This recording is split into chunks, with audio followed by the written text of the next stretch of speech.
नमस्कार, आदाब, सत श्री अकाल, सलाम, जय हिंद, जय भारत। और आज हम बात करने वाले हैं देवदास सीरीज में आगे के देवदास के ऊपर। हालांकि आगे के देवदास क्या, सबसे पहले देवदास क्या होते हैं, कौन से देवदास हैं, यहाँ से स्टार्टिंग करते हुए मुख्य चार आयाम, मुख्य चार देवदास के ऊपर आज डिटेल में बात करेंगे। इससे पहले वाली दोनों वीडियोज में मैं पहले से फिर से रिपीट कर दूं, थोड़ा सा आप लोगों ने ये बात सीखी कि देवदास और असुर क्या क्या होते हैं जस्ट पहले वाली वीडियो में, और उनको कैसे देखा जाता है रियल जीवन में। मेरा मानना यह है कि वो पर्सपेक्टिव होते हैं, माता जीवन दर्शन होता है, उसका पूरा क्या आयाम है ये आप उसी वीडियो के अंदर देख सकते हैं।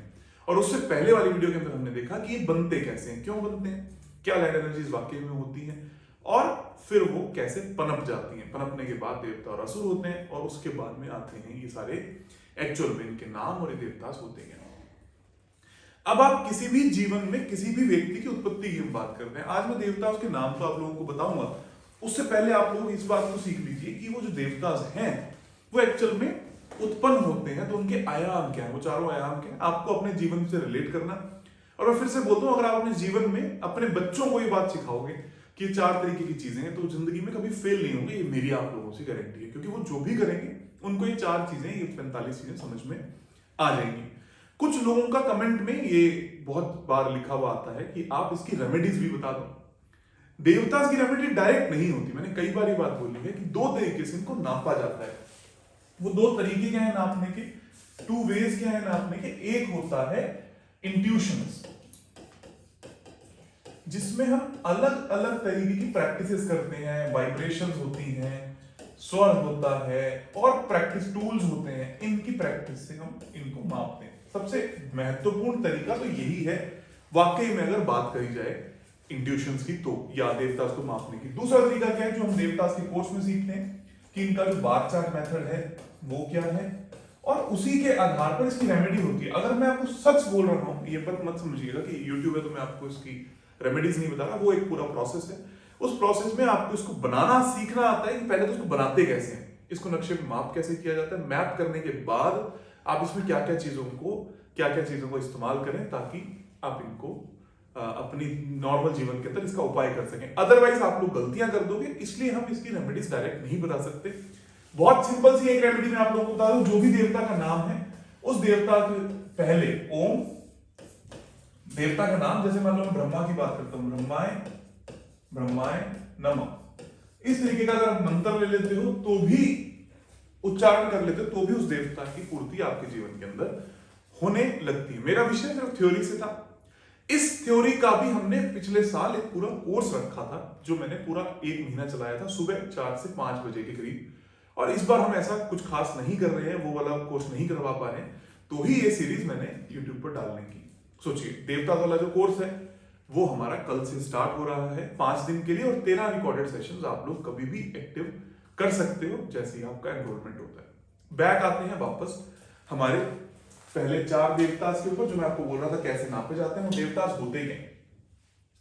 अब आप सबसे पहले इस बात को इमेजिन कीजिए, सीखिए कि कोई भी चीज है उसकी उत्पत्ति कैसे होती है। हमारे हिंदू ग्रंथों में, सनातनी धर्मों में 3 चीजों को विशेषकर माना गया। 3 चीजें कौन कौन सी हैं?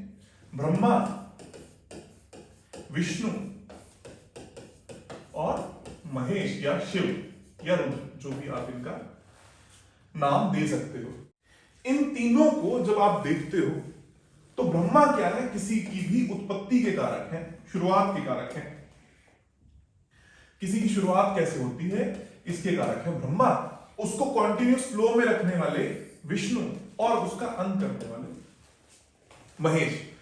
अगर सभी लोगों को ये सारी बातें समझ में आ जाती हैं, बहुत अच्छे से समझ में आ जाती हैं, और सारे स्टूडेंट्स इस बात के बारे में बोलते हैं, तो मेरा बहुत मन है कि मैं 45 देवताओं में हर देवता को ब्रह्मा विष्णु महेश के ऊपर पढ़ाऊं, कि हर देवता जो है उसमें ब्रह्मा क्या है, उसमें विष्णु क्या है, उसमें महेश क्या है, और उसकी माल फंक्शनिंग क्या क्या होती है। थोड़ा सा टफ टॉपिक है, थोड़ी सी थ्योरी है, पर मजेदार है। जो लोग वाकई में जानना चाहते हैं जीवन को, या अध्यात्म को, या स्पिरिचुअलिटी को बहुत नजदीक से देखना चाहते हैं, उनके लिए चीजें बहुत ज्यादा महत्वपूर्ण रहेंगी। और मैं सिर्फ अपने धर्म की बात नहीं कर रहा, लगभग हर धर्म के अंदर इन तीनों का विवरण आप लोगों को देखने को मिलता है।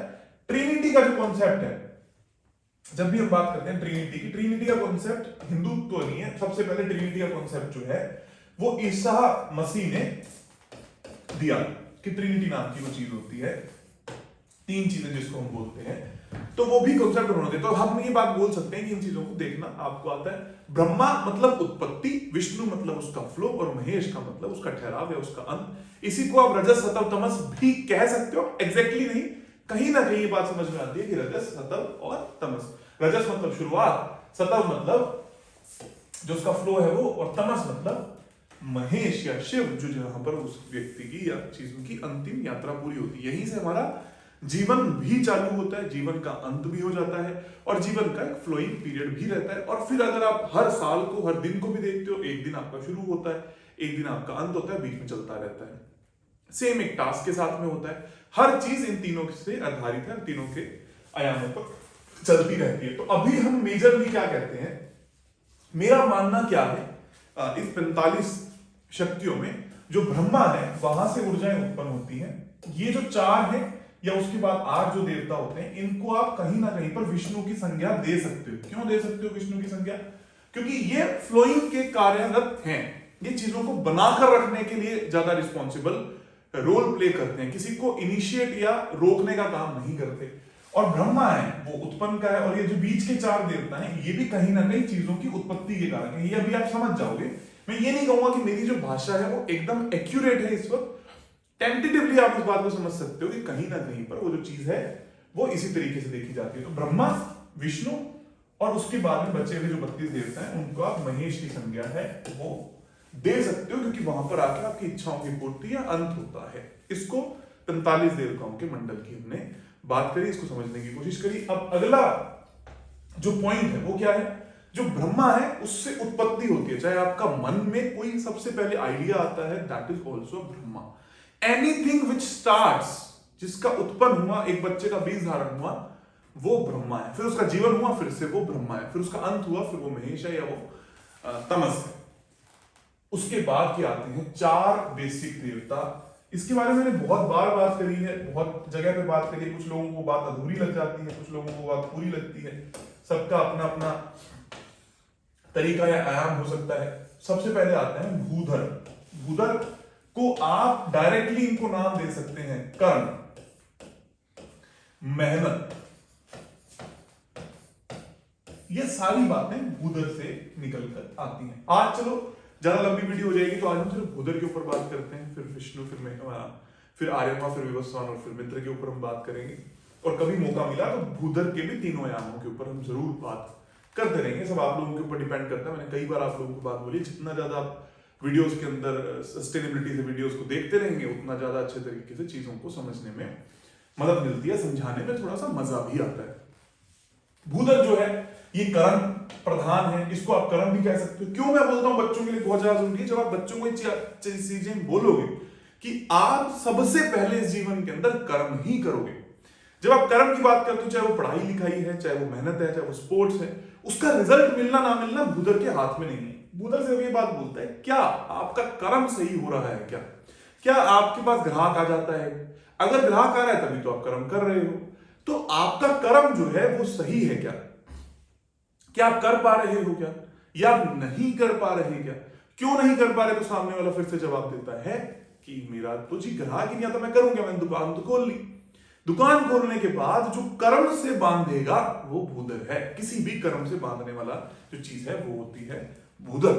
जब ये माल फंक्शन कर जाता है, जब आपको ये समझ में नहीं आता कि ये जो चीज है वो सही है कि नहीं है, या जब भी भूधर खराब होता है, तो आपका टास्क, आपका मेहनत, आपकी हिम्मत, या मैं यूं कहूं कि किसी भी तरीके से आपके जो कर्म है वो खत्म होते चले जाते हैं। इसीलिए आप लोगों ने मेजरली, जो लोग पुराने स्टूडेंट्स हैं उनको ये समझ में आएगा कि जो नॉर्थ की डायरेक्शन है वो कर्म की डायरेक्शन है, वही जॉब देती है, वही सेल्स देती है, वही अपॉर्चुनिटीज देती है जो आपको कर्म से बांधती है। उसका मुख्य रीजन ही भूधर है। और फिर भूधर के 2 एक्सटेंशन होते हैं, बल्लाट और सोमा। ये भी हम आगे धीरे धीरे करके पढ़ते रहेंगे। जो एक्सपेंशन देते हैं, जो आपकी मैनिफेस्टेशंस देते हैं, जो इच्छाओं की पूर्ति भी करवा देते हैं जब आपकी ये होती है, जब आपका कर्म आता है। तो भूधर के माल फंक्शन से आपको प्रॉब्लम आती है। जब भी आपका जो बच्चा है, जो आपके घर में पालन पोषण वाले लोग हैं या आप खुद हो, आपको कर्म नहीं हो पा रहा, तो आपके भूधर को प्रॉब्लम है। ओम भूधर देवताय नमः इसका मंत्र आप उच्चारण भी कर सकते हो, या आप इसको ट्रीट भी कर सकते हो। देवता ऑयल किट है हमारे पास, उसमें यहाँ पर 2 नंबर जो देवता है वो ऑयल लगाने से भी इसका ट्रीटमेंट हो जाता है। पर फिर भी मैं आप लोगों को यही बोलूंगा कि सीखने के बाद ही इन सब चीजों का प्रयोग किया जाए। भूधर के बाद जब आप किसी व्यक्ति को बोलते हो जी ठीक है मैं कर्म तो कर रहा हूं, पर मैं कर्म किसके लिए करता हूं, आप इस बात को और आसानी से समझने की कोशिश करो। कर्म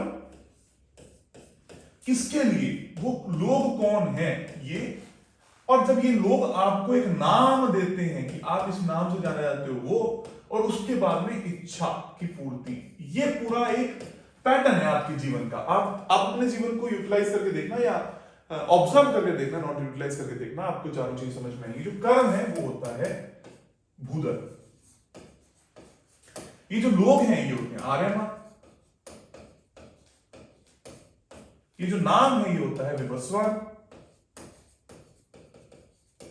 और इच्छा जो है ये होती है मित्र, मित्र की प्राप्ति आप कह सकते हो, या मित्र को इच्छा भी कह सकते हो। तो आपने कर्म किया, आपने लोगों के लिए कर्म किया, उन लोगों ने आपको नाम दिया और उस नाम से आपकी इच्छाओं की पूर्ति हुई, ये है पूरा तरीका। तो मैंने आज आपको बताया बेसिकली भूधर जो देवता है वो होते क्या है, टेंटेटिवली देखा जाए। हालांकि इसको टेंटेटिवली इसलिए मैं कह रहा हूं क्योंकि एक्यूरेसी से इसको देखना थोड़ा सा मुश्किल है, क्योंकि इसके लिए मार्किंग आपको करनी पड़ती है। ये आपका घर है, ये घर का सेंटर है, लगभग इसके 3 हिस्से करे जाए तो यहां पर 3 या 4 हिस्से करे जाए तो ये ब्रह्मा निकलता है, उसके ऊपर यहां पर ये चारों देवता विराजमान होते हैं। तो ये नॉर्दर्न साइड पर पाया गया देवता, from north west to north east, इनको हम भूधर कहते हैं। यहां से ये सारी ऊर्जाएं उत्तर दिशा की पैदा हो रही हैं, जिसके कारण आप लोगों को अलग अलग तरीके के रिजल्ट्स देखने को मिलते हैं। इसके नोट्स बना लीजिए ताकि आपको समझ में आए भूधर क्या है। भूधर के बारे में और भी आप गूगल वगैरह पे पढ़ सकते हैं ताकि आपके नोट्स में आपको हेल्प मिल जाए। बेसिक तौर पर क्रिस्प की अगर मैं बात करूं, समझने की बात करूं, कर्म से जुड़ने वाली सभी चीजें जो आपको आलसी बनाती हैं, जो आपको महत्वाकांक्षी बनाती हैं, जो आपको अच्छा कर्म कराती हैं, जो आपको बुरा कर्म कराती हैं, जो आपको सोने के लिए मजबूर करती हैं, जो आपको प्रोकास्टिनेशन के लिए मजबूर करती हैं, चाहे आपको बहुत ज्यादा एक्टिव बना देती हैं, सारी की समस्त चीजें, सारी की सारी चीजें भूधर देवता से देखी जाती हैं। अगली वीडियो के अंदर हम बात करेंगे आर्यमा की या विवस्वान की या मित्र की या इन तीनों की, जैसे भी सही रहेगा। आप लोग इसको जरूर देखिए, जरूर समझिए, कमेंट में लिखिए कि आपको क्या बातें समझ में नहीं आई हैं। फिर आगे मिलते हैं। वापस से मैं बता दूं, कल मतलब 12 नवंबर से हमारा देवदास का कोर्स स्टार्ट हो रहा है, जिसमें आपको 13 प्री रिकॉर्डेड सेशंस और 5 लाइव सेशंस मैं अभी लेने वाला हूं, जिसके अंदर मैं देवदास के बिजनेस पर्सपेक्टिव, जो मैंने इस बार ऑफलाइन में बताए थे, मैं हर बार ऑफलाइन के अंदर एक नई चीज बताने चाहता हूं एटलीस्ट अगले 5 से 10 साल तक। तो उसी के लिए मैंने ये बात सोची है कि जो बिजनेस पर्सपेक्टिव मैंने ऑफलाइन कोर्स के अंदर कराया था, वो इस बार हम ऑनलाइन के अंदर ट्राई करें, 5 दिन के अंदर कंप्लीट कर दें। और जो मैंने पहले करा दिया उसकी जो प्री रिकॉर्डेड सेशंस ऑलरेडी आप लोगों के पास है, तो उस बारे में बार बार बात करने की जरूरत नहीं है। तो 12 नवंबर कल आप लोगों को अगर ठीक लगे तो आप वहां पर ज्वाइन कीजिए, समझिए चीजों को कि कैसे इनको मार्किंग करी जाती है, क्या क्या चीजें। मैं डायरेक्टली ये बात नहीं बोल रहा कि सिर्फ ये देवता वास्तु के फील्ड के लिए काम आएंगे। मेरा पर्सपेक्टिव वास्तु को लेकर सिर्फ वास्तु ही नहीं है। अगर वास्तु से आपको जीवन देखना आ जाए तो उससे और भी अच्छी चीज कोई नहीं हो सकती।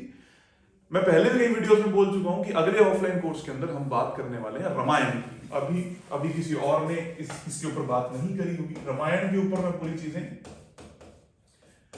लिख रहा हूं, बातचीत कर रहा हूं कि उसके अंदर ही 43 देवताओं को कैसे देखा जाता है। लास्ट में हमने बिजनेस की बात करी थी, जो अभी ऑनलाइन के अंदर हम कर ही लेंगे। बाकी सब ईश्वर इच्छा जो होता रहेगा वो देखते रहेंगे। आप सभी लोगों को बहुत बहुत धन्यवाद, आभार और बहुत सारा प्यार। आप सभी लोग इसी तरीके से वीडियो देखते रहे, नोट्स बनाते रहे और अपने जीवन में खुशहाली प्राप्त करते रहे। एक और बात कभी मत भूलिएगा कि अपने बड़ों से प्यार करते रहे। Thank you very much, lots of